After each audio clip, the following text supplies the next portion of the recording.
है अमित कुमार और आप देखना शुरू कर चुके हैं हमारे अमितोपीडिया यूट्यूब चैनल पर आर्टिकुलेट, जिसमें आज मैं आपसे बात करने जा रहा हूं कि जब मुगलों का बर्बादी हो रहा था तो उस वक्त कौन कौन से क्षेत्रीय राज्य रजवाड़े या रियासत उदय हो रहे थे जो मुगलों से अलग होकर के अपने आप को स्वतंत्र स्थापित कर रहे थे। तो इन सबों में सबसे पहला नाम आता है हैदराबाद का। हैदराबाद के संस्थापक माने जाते हैं निजाम उल मुल्क या आसफ जाह या चिंगलिज खान। लेकिन इस निजाम उल मुल्क के पहले की भी एक कहानी है।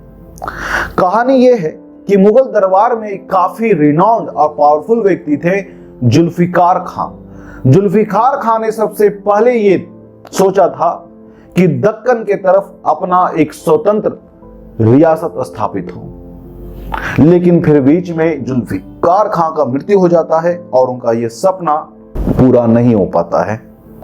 तभी मुवारिज खान जब मुगलों के तरफ से दक्कन में साउथ के गवर्नर बने हुए थे, तभी निजाम उल मुल्क पहुंचते हैं दक्कन के तरफ, उसे हटा करके हैदराबाद पर खुद का अपना स्वतंत्र शासन व्यवस्था स्थापित करने के लिए। तो निसंदेह अब युद्ध तो होना तय था। तो अब युद्ध होता है जिसे हम सभी सकरखेड़ा के युद्ध के नाम से जानते हैं, जो 1724 में हुआ। एक तरफ निजाम उल मुल्क और दूसरी तरफ मुवारिज खान जो कि मुगलों की तरफ से वहां पर नियुक्त गवर्नर थे। इस युद्ध में मुवारिज खान मारा जाता है और यहीं पर से निजाम उल मुल्क हैदराबाद पर अपना सत्ता स्थापित कर लेता और इसे स्वतंत्र घोषित कर देता है, मुगलों से अलग इसे स्थापित कर लेता है। सवाल है, मुगलों ने इसका उत्तर क्यों नहीं दिया? मुगल उस पर वापस से आक्रमण क्यों नहीं किए? नेतृत्व की कमी। मुगल कमजोर हो रखे थे और जो शासक गद्दी पर बैठे हुए थे, राजगद्दी पर, उन सबों को कोई मतलब ही नहीं था, कोई फर्क ही नहीं पड़ता था इन सभी चीजों से। उन्हें बस मतलब था इस बात से कि उनका ऐशो आराम पूरा हो रहा है या नहीं, और इसी वजह से मुगल बर्बाद होते गए। दूसरा जो यहां पर मैं नाम लूंगा दूसरे रियासत का, वो है अवध। देखो, अवध की कहानी बहुत बड़ी नहीं, बहुत छोटी सी कहानी है कि शहादत खान नाम से एक व्यक्ति हुआ करते थे जो कि शिया मुस्लिम थे। जब सैयद बंधु मुगल दरबार में हुआ करते थे, उनके खिलाफ कुछ षड्यंत्र रचा गया था, उसमें ये भी शामिल थे कभी। लेकिन ये शहादत खान नादिर शाह की वजह से सुसाइड कर लिया। नादिर शाह भी शिया था, इसे बोला कि जब मैं मुगलों पर आक्रमण करूंगा तो तुम आगे मत आना। लेकिन ये अवध के शहादत खां बोले नहीं, वो मुगल है, उनसे हमारा अच्छा संबंध है, हम उनके अंडर होते हैं तो हम तो अटैक करेंगे। और इस कारण से वो धर्म संकट में फंस गया कि क्या करें, क्या अपनी जाति संप्रदाय के बात पर हम नादिर शाह का मदद करें या हम ईमानदारी दिखाएं और मुगलों का मदद करें। उसे कुछ समझ में नहीं आया और वो प्रेशर में आकर के सुसाइड कर लेता और उसके बाद सफदरजंग अवध के नवाब बन जाते हैं और इसे मुगलों से अलग स्थापित कर लेते हैं, क्योंकि नादिर शाह मुगलों को हरा चुका था, ये समझ चुके थे मुगल कमजोर हैं, और सफदरजंग इससे अलग होकर के अवध को अपने स्थापित कर लेता है। अब बात आएगा भारत के सबसे अमीर रियासत का। जी हां, मैं बात कर रहा हूं बंगाल का। बंगाल कैसे अलग हुआ? जब सबसे अमीर था, ये मुगलों का सबसे बड़ा income source of income Bengal था, तो मुगल कैसे इसे अलग होने दे दिए और किसने इसे अलग कर दिया मुगलों से? तो वो व्यक्ति का नाम है मुर्शिद कुली खां। ये मुर्शिद कुली खां बहुत ही कैपेबल व्यक्ति था। इसके टाइम में बंगाल अपने चरम स्तर पर पहुंच चुका था, प्रोस्पेरिटी में, पैसा में, धन में, दौलत में, हर चीज में काफी टॉप लेवल पर पहुंच चुका था। उसी वक्त ये बंगाल को मुगलों से अलग स्थापित कर लेता, अलग घोषित कर देता है। उसके कुछ समय बाद इसका मृत्यु होता है। इसका बेटा सुजाउद्दीन गद्दी पर बैठता है 1727 में। उसके बाद सुजाउद्दीन का बेटा सरफराज खां वो गद्दी पर बैठता है 1740 में। लेकिन सरफराज खां की हत्या करके अलीवर्दी खां इन सबों को हटा करके खुद का सत्ता स्थापित कर लेता बंगाल में। और ये अलीवर्दी खां उस वक्त बिहार का गवर्नर था, यानी इस बंगाल के शासक के अधीन काम करने वाला एक गवर्नर था, क्योंकि उस वक्त का बंगाल मतलब आज का पश्चिम बंगाल, बांग्लादेश, बिहार, उड़ीसा और असम के कुछ हिस्से को मिलाकर हुआ करता था।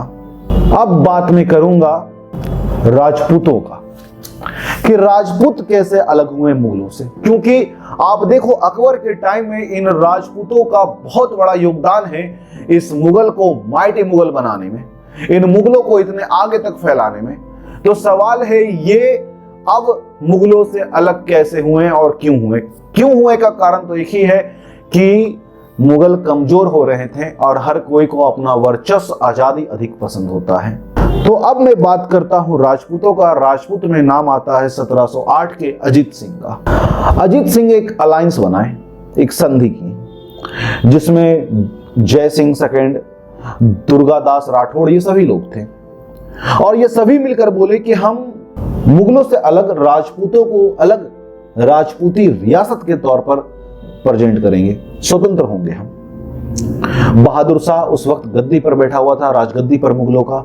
बहादुर शाह इनके खिलाफ मोर्चा निकालता है, लेकिन अंततः इन सबों के बीच में एक अलायंस हो जाता है और उस अलायंस के तहत राजपूत मुगलों से अलग हैं, अब स्वतंत्र हैं, मुगलों का उन पर कोई जोर नहीं रहेगा। अब बात जाटों का, कि ये जाट कौन थे, कहां से आए और मुगलों के साथ इनका किस तरीके का संबंध बना। ये जाट मूलतः कृषक थे, यानी किसान, खेती करने वाले। इन्हें राजपाट से कोई लेना देना ही नहीं था, लेकिन औरंगजेब ने अपने खाली खजाने को भरने के लिए जिस तरीके का कर व्यवस्था लागू किया था, ये किसानों पर सबसे बुरा मार पड़ा इस नए कर व्यवस्था का। और इसी वजह से जाट औरंगजेब के खिलाफ होने लगे, मुगलों के खिलाफ होने लगे। और पहला रिवोल्ट जो हमें दिखता है वो दिल्ली, मथुरा, आगरा के आसपास के जाटों के द्वारा स्टार्ट होता हुआ दिखता है 1699 में। इस रिवोल्ट में गोकुल जाट जो कि लीड कर रहे थे जाटों के सेनाओं को, अलग बात है कि वो हारे जाते हैं, लेकिन जाट ताकत उठना यहीं से शुरू हो जाता है। 18वीं सदी का फिर दौर आया। चूड़ामन, बादम सिंह, ये सभी जाट के काफी पावरफुल लोग थे, अपना शासन व्यवस्था चला रहे थे, मुगलों के टैक्सेशन का विरोध कर रहे थे। उसी बीच में एक व्यक्ति आते हैं जाटों के बीच में, इनका नाम था सूरजमल। और इन सूरजमल के टाइम में जाट पावर अपने जेनिथ पर पहुंच जाता है, सबसे अधिक उत्कर्ष पर पहुंच जाता है। इसी सूरजमल के टाइम में इन जाटों का शासन पूरे पूर्व में गंगा से लेकर के दक्षिण में चंबल तक पहुंच जाता है, उत्तर में हिमालय तक पहुंचा हुआ रहता है, काफी दूर तक ये फैल चुके होते हैं। यहाँ पर आगरा, मथुरा, इन सभी क्षेत्र पर शासन कर रहे होते हैं। लेकिन सूरजमल के मृत्यु के साथ ही जाटों की शक्ति छिन्न भिन्न होना शुरू हो जाती है और अंततः जाट भी समाप्त हो जाते हैं। अब बात दूसरे रियासत का, वो है सिख। तो सिखों का कहानी कुछ ऐसा है कि 1757 में औरंगजेब गुरु तेग बहादुर, जो सिखों के 10वें गुरु थे, उनकी हत्या कर देता है, क्योंकि गुरु तेग बहादुर ने इस्लाम नहीं अपनाया। गुरु तेग बहादुर जीवन भर कश्मीरी पंडितों की रक्षा के लिए लड़ते रहे और इनके मृत्यु के बाद, इनकी हत्या के बाद गुरु गोविंद सिंह 10वें गुरु बने।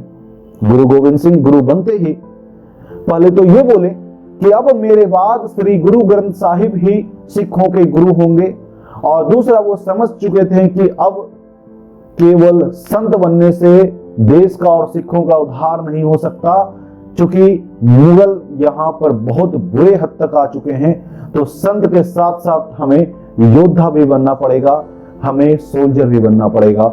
और इसी वजह से गुरु गोविंद सिंह अपना एक मिलिटेंट स्थापित करते हैं, जिसका नाम रखा गया खालसा पंथ। इस खालसा पंथ के तहत सिखों को आर्मी बेस्ड ट्रेनिंग दिया गया।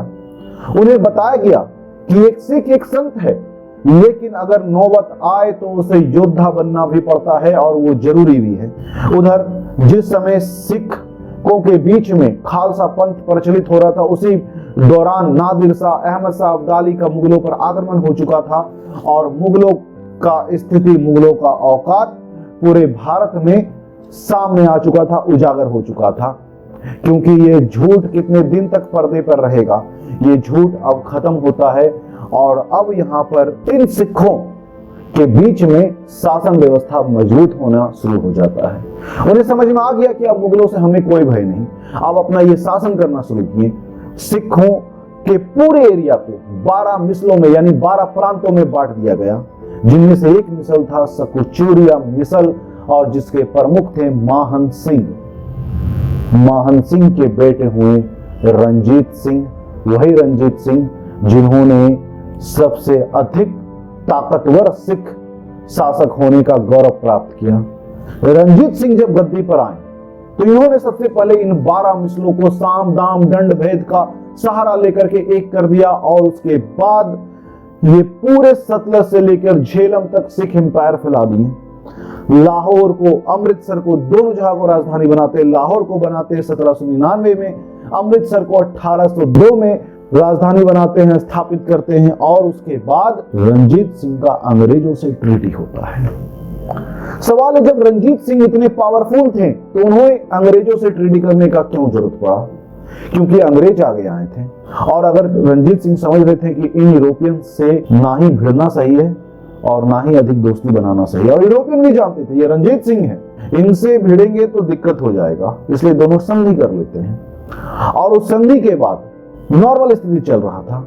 स्थिति में चेंजेस कब आता है? जब इन अंग्रेजों को अफगानिस्तान जाने का जरूरत आया, तब रंजीत सिंह, अंग्रेज और शाह सुजा, उस वक्त के काबुल के बादशाह थे, ये तीनों के बीच में एक त्रिपार्टी ट्रीटी होता है, त्रिपक्षीय संधि होता है और इस संधि के तहत यह तय होता है कि अंग्रेजों की सेनाएं पाकिस्तान, काबुल होते हुए अफगानिस्तान जा सकती है, कोई उसमें प्रॉब्लम नहीं आना चाहिए।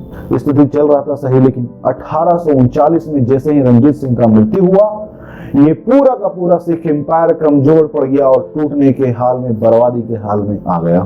अब बात मराठों का। देखो, मराठों का कहानी बहुत बड़ा है। अगर भारत में मुगलों के बाद पूरे भारत में शासन स्थापित करने का कोई ताकत या कुवत रखता था, वो केवल और केवल, यहां पर मैं बात कर रहा हूं मराठों के उस वक्त का जब मराठे और मुगलों के बीच का संघर्ष जारी हो रखा था और मुगल कमजोर हो रखे थे, जब अंग्रेज आ चुके थे। मैं उस वक्त का बात कर रहा हूं। उस वक्त एक व्यक्ति थे रघुनाथ राव, इतने ताकतवर कि मुगलों को हराने वाले अब्दाली के एजेंट से भिड़ गए, नजीब-उद-दौला से भिड़ गए। अलग बात है कि नजीब-उद-दौला को हराने के बाद जब पानीपत का तीसरा युद्ध हुआ 1761 में, तो उसमें ये हारे जाते हैं, वो अलग बात है। लेकिन इनका जो जुनून था, इनका जो विश्वास था और जो इनका जो हिम्मत था, वो तो काबिले तारीफ है कि जिस मुगल को जिस अब्दाली ने हराया है, उस अब्दाली से ये डायरेक्ट भिड़ने को तैयार थे।